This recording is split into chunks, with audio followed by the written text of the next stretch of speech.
This is the story of the Green Children. One day at the harvest time, during the reign of King Stephen, the villagers of Woolpit discovered two children, a brother and a sister, besides one of the Woolpits that gave the village its name.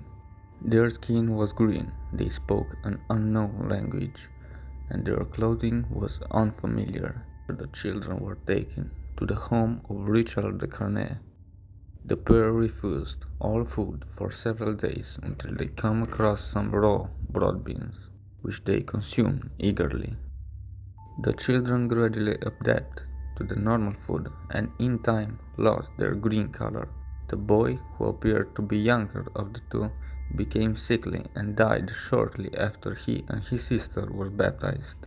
After learning to speak English, the surviving girl explained that they came from a land where the sun never shone and the light was like twilight. William says the children called their home St. Martin's Land and that everything there was green.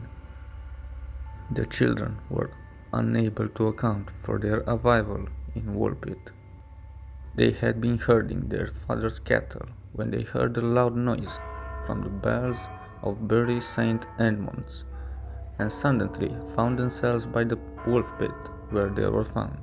They became lost when they followed the cattle into a cave, and after being guided by the sound of the bells, eventually emerged into our land.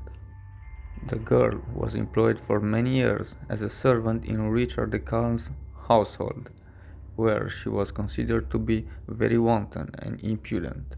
She then eventually married a man from King's Lynn, about 40 miles from Woolpit. Based on the research into the Richard de Calne's family's history, the astronomer and writer Duncan Luncan was concluded that the girl was given the name Agnes, and that she married a royal official named Richard Barr.